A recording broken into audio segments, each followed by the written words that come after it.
Herkese tekrardan merhabalar. Kanalıma hoş geldiniz. Bugün sizlerle çok güzel bir akşam yemeği menüsü hazırlayacağız. İlk olarak mercimek çorbasıyla başlıyoruz. Bir tane küp küp doğranmış soğanı düdüklü tenceremin içerisine koydum. Üzerine bir tane havuç, bir tane de patates ekliyorum. İri iri doğradım. Zaten blenderdan geçireceğim için problem olmuyor. Üzerine biraz sıvı yağ gezdiriyorum. Ve sebzeler yumuşayana kadar kavuruyorum kısık ateşte. Mercimek çorbasını hepimiz farklı farklı yapıyoruz. Kimimiz patates koyuyor, kimimiz koymuyor. Onun yerine un koyuyor ya da havuçlu yapıyoruz, havuçsuz yapıyoruz. Birçok kişi farklı yapıyor. Salçalı, salçasız. Bence hepsi çok güzel oluyor. Ben de genelde farklı farklı deniyorum. Bu sefer de böyle yaptım. Hepsini soteledim. Normalde bu aşamada salça da koyuyorum ama bu sefer koymadım. Siz isterseniz salça ekleyebilirsiniz bu aşamada. Kavrulduktan sonra 1 su bardağı yıkamış olduğum kırmızı mercimekleri de tencerenin içerisine koydum. 1-2 dakika kavuruyorum.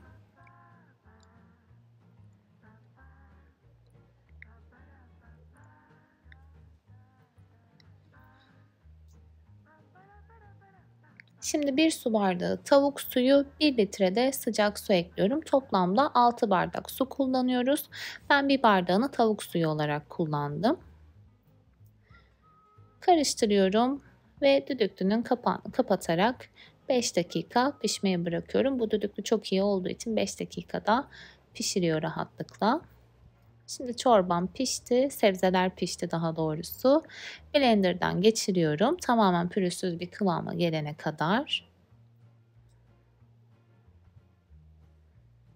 Üzerine tuz, kimyon ve karabiber ekliyorum. Servis esnasında da mutlaka tereyağı ve kırmızı toz biber karışımıyla servis ediyorum. Çok daha lezzetli oluyor. Mutlaka denemenizi tavsiye ederim. Kıvamı bu şekilde. Eğer koyu gelirse biraz daha su ilavesi yapabilirsiniz. Şimdi İzmir köfte yapacağız.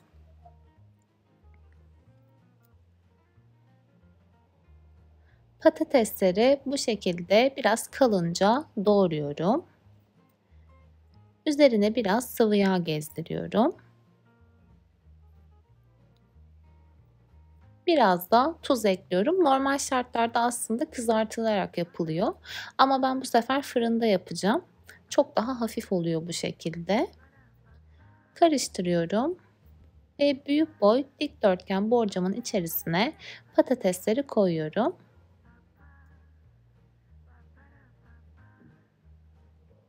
Her tarafa eşit gelecek şekilde yayıyorum. 200 derece fırında yarım saat pişireceğim. Tamamen pişirmiyoruz. Yarı pişmiş olması yeterli. Patatesler pişerken köfteyi yoğuruyorum. Yarım kilogram kıymanın üzerine bir tane yumurta ekledim. Tuz, karabiber, pul biber, kırmızı toz biber, kekik ve biraz da köfte baharatı ekliyorum. Biraz da kimyon var. Siz istediğiniz baharatları damak zevkinize göre ayarlayabilirsiniz. 3 yemek kaşığı galeta unu ekliyorum. Son olarak da bir tane rondodan geçirdiğim ve iyice suyunu sıkmış olduğum soğanı ekliyorum. Suyunu kullanmıyoruz. Sadece soğanı kullanıyoruz. Bütün malzemeleri iyice yoğuruyorum. Ve köfteleri şekillendiriyorum. Ben böyle ince uzun yaptım ama isterseniz yuvarlak da yapabilirsiniz.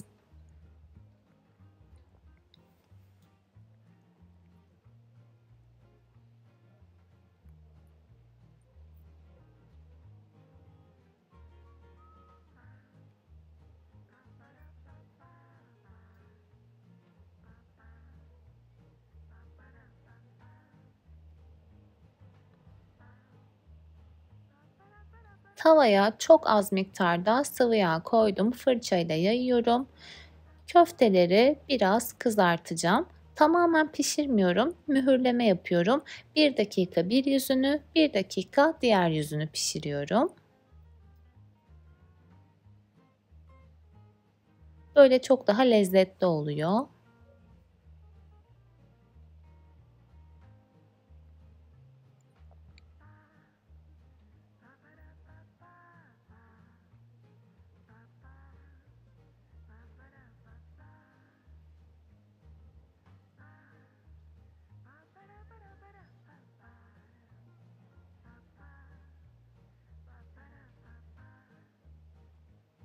Bu arada bu pişirdiğim şey aslında ocaküstü tost makinesi. Ama iki parça birbirinden ayrılabildiği için bu şekilde tava olarak da kullanılabiliyor. O yüzden çok kullanışlı. Aşağıya açıklamalar kısmına linkini bırakırım eğer almak isterseniz. Patatesler yarım saat boyunca pişti. Şu an yarı pişmiş halde. Köfteleri patateslerin üzerine diziyorum.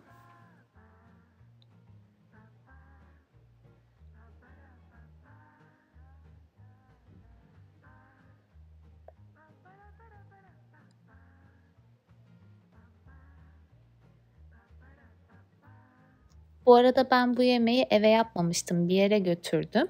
O yüzden kalan köfteler olacak. Onları da aynı şekilde eve küçük bir tepsi İzmir köfte yaptım.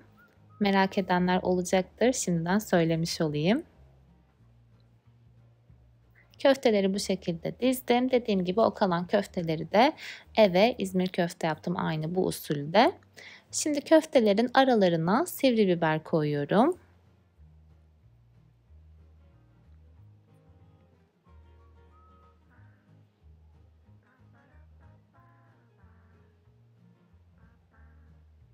Orta kısma da domates dilimleri yerleştiriyorum.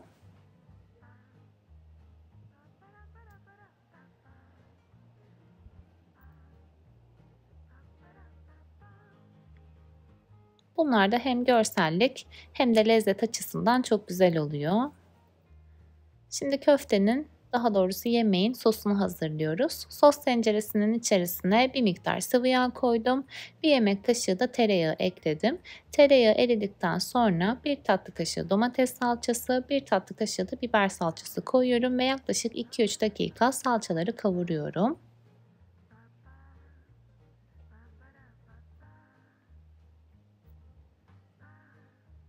Salçaları bu şekilde eze eze kavuruyorum.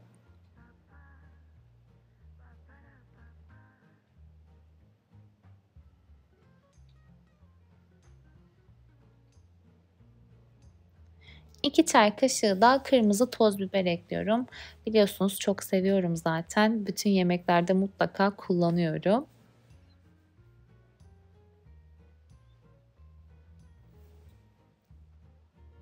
2 su bardağı kadar sıcak su ekliyorum. Eğer daha az sulu seviyorsanız yemekleri 1 su bardağı da ekleyebilirsiniz. Ben her zaman 2 su bardağı suyla yapıyorum.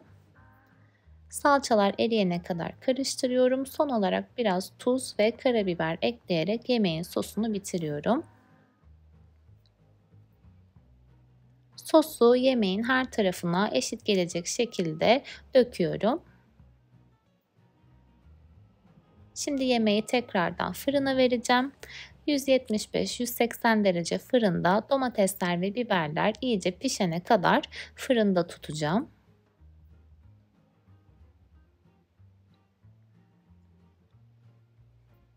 Yemeğin pişmiş hali bu şekilde. Gerçekten çok lezzetli oluyor. Kızartmadan ziyade bu şekilde yaparsanız çok daha hafif, çok daha güzel oluyor. Mutlaka tavsiye ederim. Şimdi muhallebili incir tatlısı yapacağız. Mikserin içerisine 3 tane oda sıcaklığında yumurtayı ekliyorum. Üzerine 1 su bardağı toz şeker koydum. Yüksek devirde yaklaşık 5-6 dakika boyunca çırpıyorum.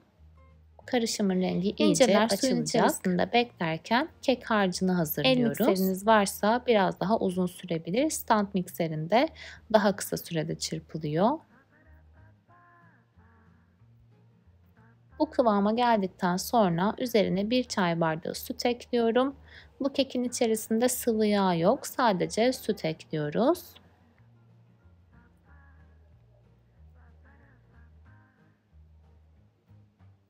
Bir paket şekerli vanilin, bir paket kabartma tozu, bir çay kaşığı tarçın koyuyorum. Tarçın da yine çok güzel bir aroma veriyor. Son olarak da 1,5 su bardağı un ekliyorum. Normalde 1 su bardağı un ekleniyor ama bana kekin kıvamı çok cıvık geldi. O yüzden yarım su bardağı daha ekledim. Çok daha güzel oldu. Şimdi suda bekletmiş olduğum incirleri küçük küçük doğruyorum. Biraz da ceviz çekiyorum. Elinizde yoksa koymak zorunda değilsiniz. Daha sonra cevizleri ve incirleri kek harcının üzerine koyuyorum.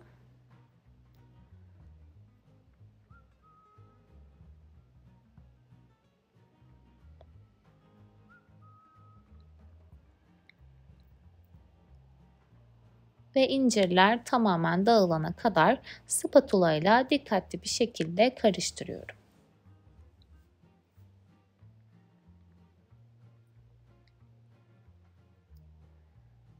Büyük boy kare borcam kullanacağım. Borcamı sıvı yağ biraz yağlıyorum.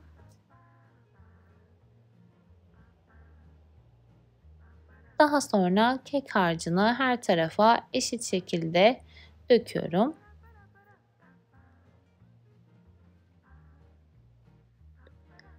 Önceden ısıtılmış 175 derece fırında yaklaşık 30-35 dakika pişireceğim ama her fırın farklı olduğu için kontrollü pişirmekte fayda var. Ara ara kürdanla kontrol ederek pişirebilirsiniz.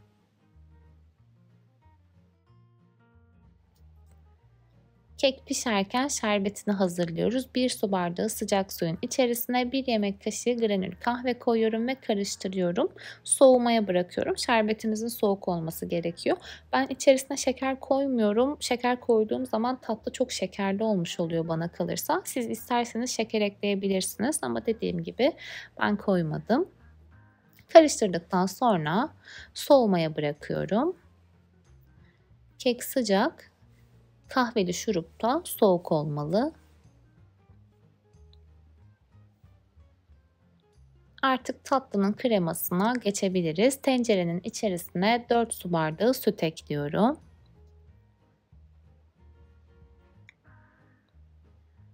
Üzerine 3 yemek kaşığı un, 2 yemek kaşığı da nişasta koydum. Hafif tepeleme koydum. Bu arada buğday ya da mısır fark etmez. Elinizde hangi nişasta varsa kullanabilirsiniz.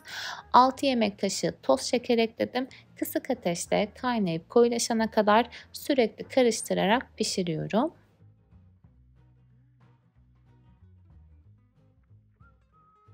Karıştırmayı bırakmıyoruz ki dibi tutmasın. Kaynayıp koyulaştıktan sonra 1 yemek kaşığı tereyağı ve 1 paket de vanilya ekliyorum.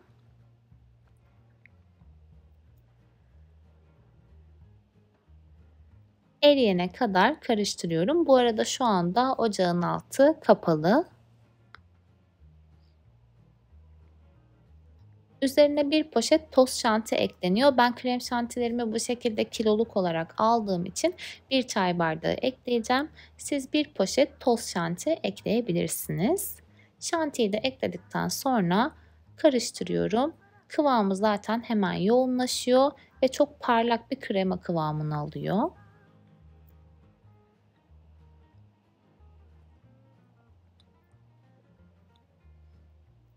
Kek artık pişti, çok güzel kabardı. 5 dakika dinlendireceğim.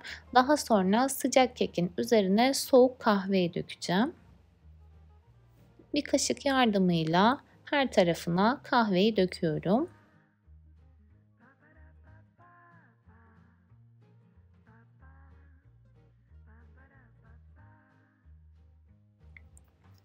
Eğer kahve sevmiyorsanız sütle de yapabilirsiniz bu tarifi. Ama gerçekten kahve çok yakışıyor. Gönül rahatlığıyla deneyebilirsiniz. Rahatsız edici bir kahve tadı gelmiyor.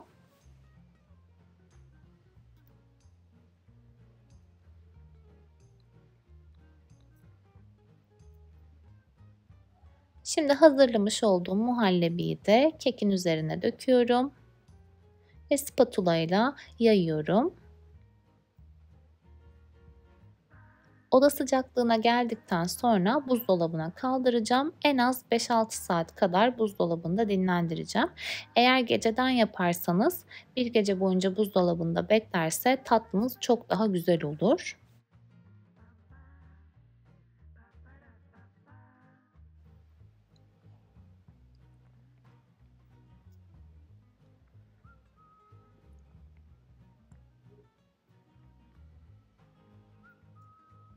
Tatlıyı beklettikten sonra üzeri için krem şanti çırpmıştım. Onu koyuyorum. Büyük bir kısmını üzerine koyuyorum. Az bir kısmını da dekor yapmak için ayırdım. Şimdi her tarafına yayıyorum.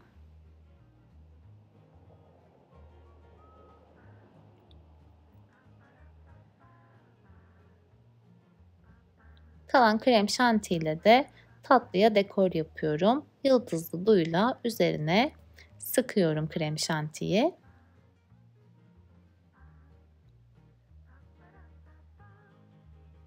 İlk olarak kenar kısma bu şekilde çerçeve sıkıyorum.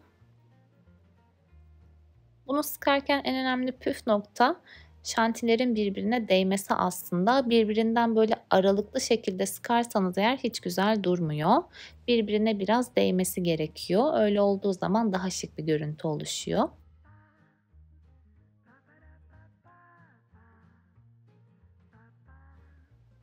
Bıçakla şantinin üzerine biraz çizdim. Krema sıkacağım yeri belirlemiş oldum. Üzerinden krem şanti ile geçiyorum.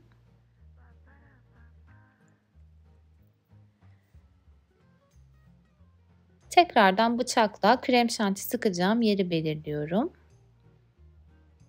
Kalan şantiyi de oraya sıkıyorum. Oluşturduğum boşlukların içerisine fıstık ve fındık koyuyorum. Bu arada fıstığım da tam yetti. Hatta biraz daha olsa daha iyi olurdu ama bu kadar yettirebildim. Köşe kısımlara dilimlemiş olduğum incirleri koyuyorum.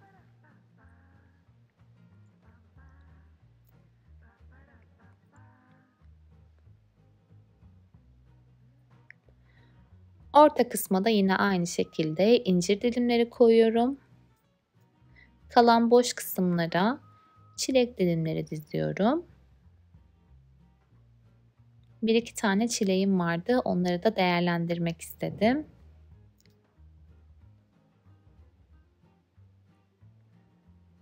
İncirlerin yanına da çilekleri koydum.